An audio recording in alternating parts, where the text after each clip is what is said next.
FOMO juga menunjukkan herd mentality.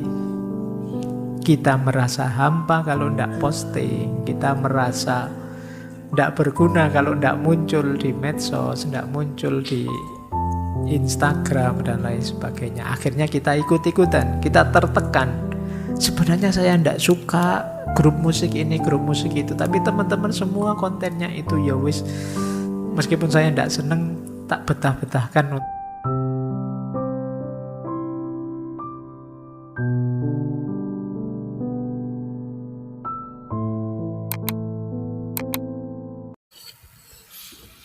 Oke, bismillah.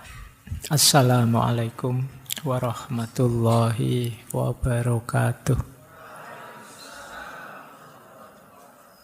Kita lihat ya, ini agak banyak hubungan dengan dunia digital ini. Ini materi yang mungkin teman-teman tertarik, karena ini dunia kita hari ini. Yang pertama, dunia digital hari ini logikanya adalah viralitas. Ketika sesuatu jadi tren atau viral, itu terus semua orang akan ikut ke sana. Pada akhirnya situasi viralitas ini akan memperkuat herd mentality. Orang jadi tambah males berpikir, tambah males menganalisis, yang penting ikut arus saja. Hari ini kan itu kita dari viral ke viral, yang kalau kata dulu filosof Perancis yang Brodiat, beliau menyebut peradaban hari ini itu peradaban epilepsi. Jadi kita itu seperti orang sakit ayan, epilepsi. Orang ayanen epilepsi itu kan sering tiba-tiba kumat. Kalau sudah kumat, kejang-kejang. Terus sembuh, santai lagi. Besok kumat lagi, kejang lagi. Kita persis seperti itu. Kita hidup dari viral ke viral. Viral itu kan sesuatu yang mengagetkan, terus semua orang berkerumun di situ. Tiba-tiba ada berita ini, beritanya viral, kita kaget. Kok bisa ya begitu? Kaget, kita belum selesai. Besok ada berita baru lagi. Lebih mengagetkan lagi, urusannya beda lagi, terus kita kaget. Jadi hidup kita tiap hari dari kaget ke kaget, persis orang sakit ayan. Makanya Brodiat menyebut peradaban kita hari ini peradaban orang epilepsi. Makanya banyak orang stroke, banyak orang sakit jantung. Karena tiap hari dikagetkan. Medianya sendiri memang sengaja membuat berita yang mengagetkan. Nah, saya tadi buka Google itu nyoba-nyoba entry Fakhruddin Faiz, nama saya. Tiba-tiba yang paling atas apa? Dijual Fakhruddin Faiz murah. Wah, itu kalimat pertama itu ternyata saya sedang dijual murah. Jadi tidak ada kata bukunya sama sekali, pokoknya dijual Fakhruddin Faiz murah gitu. Betapa saya kaget. Jadi ternyata harga saya murah. Baik, ini dunia sekarang begitu. Nah, ketika viralitas jadi dasar, ya tentu saja viralitas itu sendiri menandai munculnya herd mentality.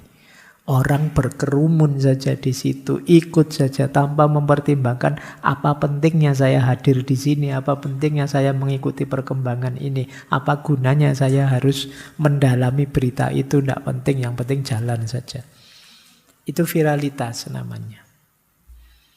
Yang kedua, herd mentality ini tambah kuat karena ada echo chamber. Echo itu gema, chamber itu ya semacam ruangan. Kita kalau masuk ke dunia digital itu seringkali tidak mencari kebenaran, tapi mencari gema dari suara kita sendiri. Kita hanya mencari menguatkan kebenaran yang sudah kita yakini sebelumnya. Ini namanya echo chamber. Sama dulu seperti katanya Sartre yang dia bilang, kita itu sebenarnya hanya ingin mendengarkan gema suara kita sendiri. Yang kita cari di dunia digital, di media sosial hanya dua. Hal-hal yang setuju dengan yang kita anggap benar, atau hal-hal yang menyerang, mengkritisi hal-hal yang kita anggap jelek. Jadi tujuannya dua. Mendukung kebenaran kita atau menyerang, menjatuhkan kebenaran yang berbeda dengan kita. Itu yang kita cari di dunia digital. Ini namanya echo chamber. Kalau kita setuju pikiran A, maka kita akan mencari berita, blog, apapun konten yang mendukung kebenaran pikiran kita atau menyerang pikiran-pikiran lain yang berbeda. Hanya itu yang kita cari. Efeknya apa? Ya keterikatan kita dengan kelompok. Herd mentality kita tambah parah. Karena kita tambah tertutup, tambah sempit. Ini menurut saya problem kita hari ini. Jadi kadang-kadang kita malah melarang, jangan baca yang itu kelompok beda dengan kita, jangan anu ke situ. Jadi kita tambah tertutup, kita hanya mencari gema suara kita sendiri. Kadang-kadang saya suka loh ustadz itu, saya suka loh ulama ini, ulama itu. Bukan karena kalian ingin belajar banyak dari mereka, tapi lebih karena pikiran-pikiran beliau cocok dengan pikiran saya. Jadi yang kalian cari kecocokanmu. Bukan karena kalian ingin belajar banyak dari beliau-beliau. Nah itu banyak yang begitu. Itu yang disebut echo chamber. Lanjut ya. Yang ketiga. Kalau tadi ada konformisme, ini ada konformitas online. Jadi media sosial, Twitter, Instagram, WhatsApp kita, itu kadang-kadang menekan kita untuk mengikuti tren-tren tertentu. Kita seolah-olah dipaksa untuk memberi like, memberi komen, atau membagikan konten. Kalau tidak ingin dianggap tidak update. Oh, ini tekanan sosial melalui medsos. Bahkan sekedar ucapan innalillahi pun kita kadang-kadang, wah kalau saya belum ikut bilang innalillahi nanti diserang sama teman-teman, ya dianggap tidak peduli. Mari kita doakan saudara kita Al-Fatihah 7 kali. Tulisannya begitu 7 kali. Kamu Fatihah beneran ya tidak tahu, pokoknya mbok tulis 7 kali gitu. Jadi kadang-kadang ya kamu nulis saja, mari kita doakan saudara kita, tapi entah berdoa beneran, entah tidak penting. Yang penting kamu sudah tampil di medsosmu. Kalau kamu punya konten, atau temanmu punya konten, itu seolah-olah kita dipaksa untuk merespon. Sekedar komen atau jempol atau itu. Kalau tidak melakukan itu, rasanya kok kurang solider ya. Wong itu kontennya teman kita, mbok yo cuma ngasih like saja, masa anda. Ini yang mana yang disebut tekanan sosial. Jadi kita sebenarnya tidak mau untuk komen yang tidak penting, jempoli yang tidak serius. Tapi algoritmanya begitu sekarang. Menekan kita untuk merespon. Kadang-kadang kan ada permintaan, tolong saya punya konten yang baru ini di like ya, dijempoli ya. Kamu kan iyalah, wong teman saja mau apa? Kan jarang kamu balas. Emangnya memang bagus kok saya harus nge-like? Kan kamu tidak berani bilang begitu. Kamu diminta nge-like ya di-like saja. Padahal begitu kamu nonton, aduh konten kayak gini aja. Kan kamu begitu. Tapi ya tetap kamu jempoli. Itu kan peradaban jempol itu kan hari ini dunia digital itu bisa kebalikan kenyataannya. Jangan tertipu kalau temenmu tiba-tiba di WA terus gimana pendapatmu? Jempol 2. Itu dia ya yang dikirim jempol 2, tapi mungkin ya sambil ngirim jempol dia sambil misu-misu, sambil melet-melet. Tapi kan jempol 2. Oke, itu yang disebut tekanan sosial. Jadi kita ditekan untuk mengkonfirmasi konten, isi. Bahkan kita yang punya konten itu kan merasa gelisah luar biasa kalau ndak ada yang nge-like. Saya sudah posting sejak kemarin loh, yang nge-like kok cuma 2 ya, padahal teman kos saja 3. Itu kan kamu ngeri, berarti ini teman kosku saja salah satu ada yang ndak nge-like gitu. Oh, itu kamu merasa hampa, merasa tidak bernilai kalau sudah begitu. Itu yang kedua, fear of missing out, FOMO. Ini banyak diuraikan ya. FOMO juga menunjukkan herd mentality. Kita merasa hampa kalau tidak posting, kita merasa tidak berguna kalau tidak muncul di medsos, tidak muncul di Instagram dan lain sebagainya. Akhirnya kita ikut-ikutan, kita tertekan.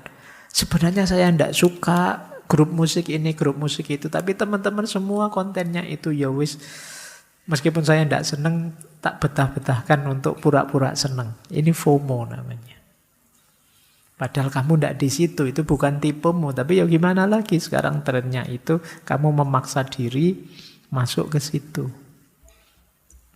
Ini lagi-lagi, kenapa kok orang bisa begitu? Herd mentality.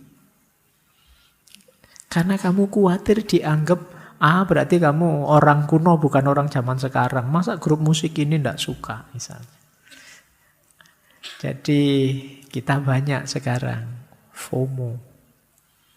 Takut hilang, makanya apa-apa diposting. Kalau grup WA-nya sepi, terus ada yang bilang, sepi nih, mana nih suara-suara? Wah, terus rame lagi semua tampil. Karena kesepian itu dianggapnya mengerikan.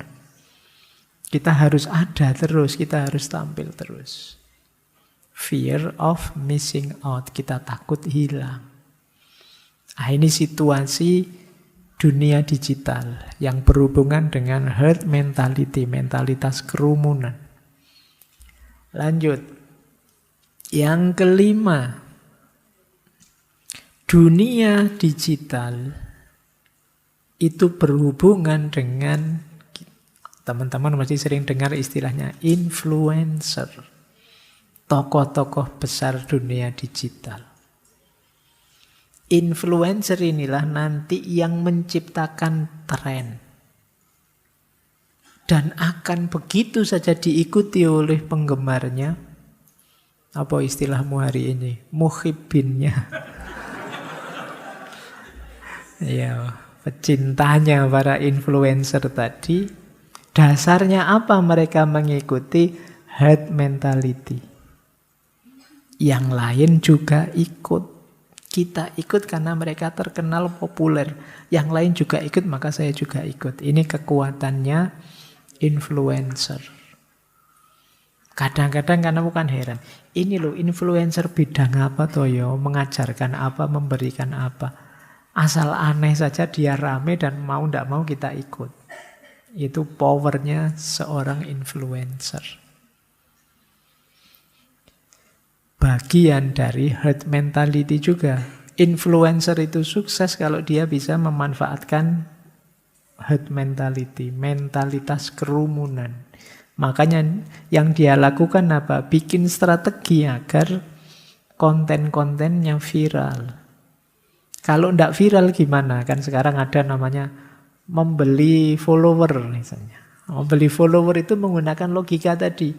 Kamu begitu lihat konten, wih, yang like sudah 1.000 orang, padahal 1.000 orang itu beli semua.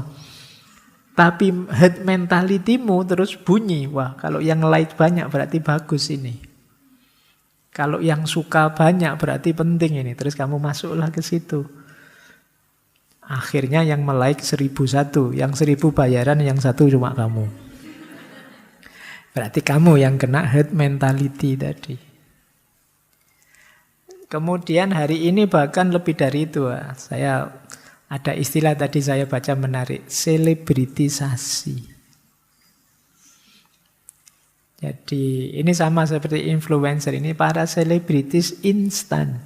Yang tiba-tiba saja orang kaget melihat kontennya mereka, terus berbondong-bondong mengikuti mereka. Jadi selebritis instan itu bukti nyata adanya herd mentality. Begitu orang tertarik, kaget, semuanya menuju ke sana. Akhirnya jadilah dia tokoh sekarang.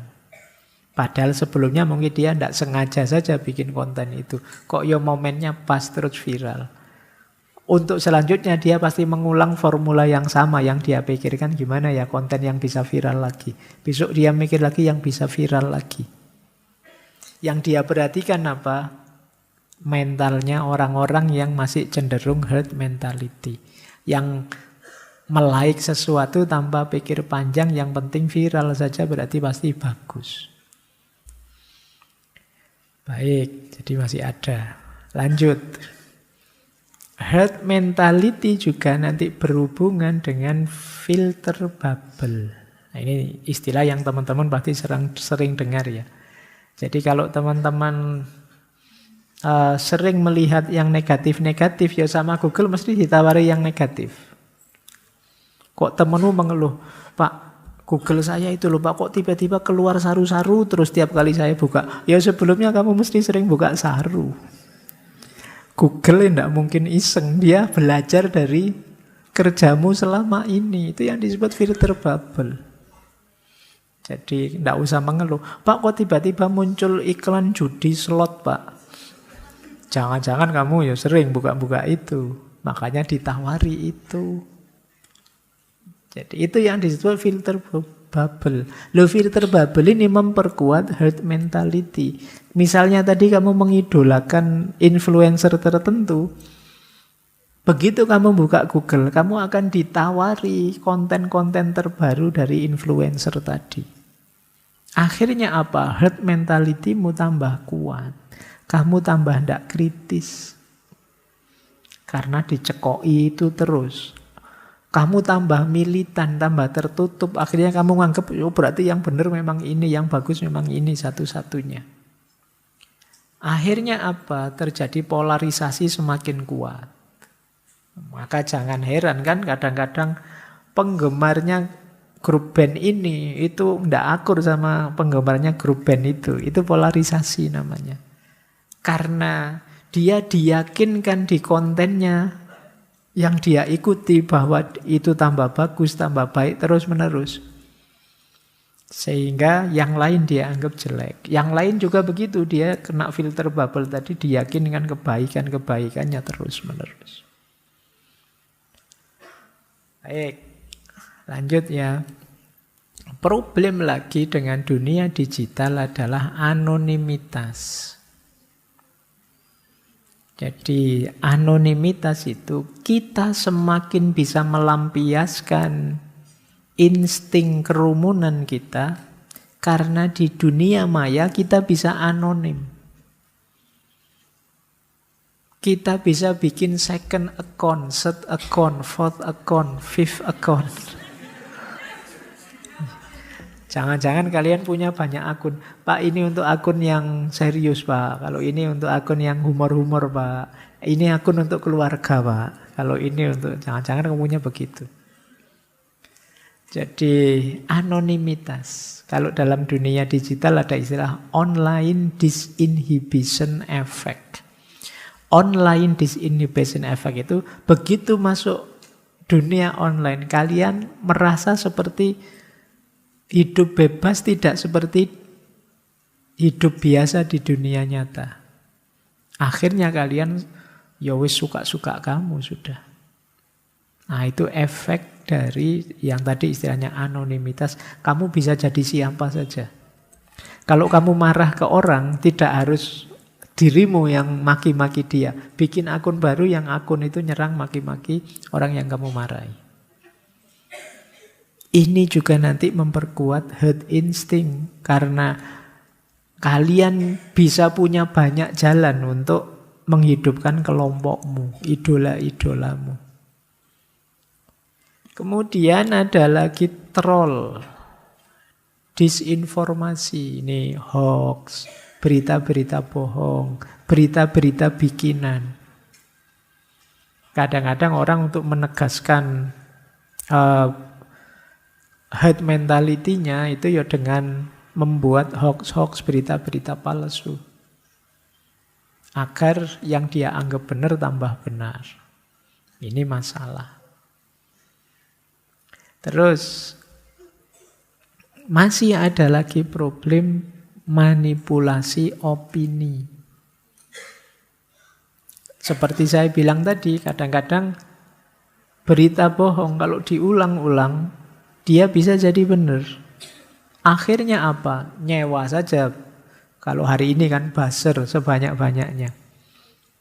Akhirnya ya kamu tertipu oleh itu. Kamu anggap, oh ini banyak kok Pak yang like, banyak kok Pak yang mengikuti. Ini yang disebut manipulasi opini. Jadi kalian bisa misalnya ada kuis atau ada apa, kalian punya 5 akun, ya 5-5-nya ikut. Orangnya 1, tapi yang ikut 5.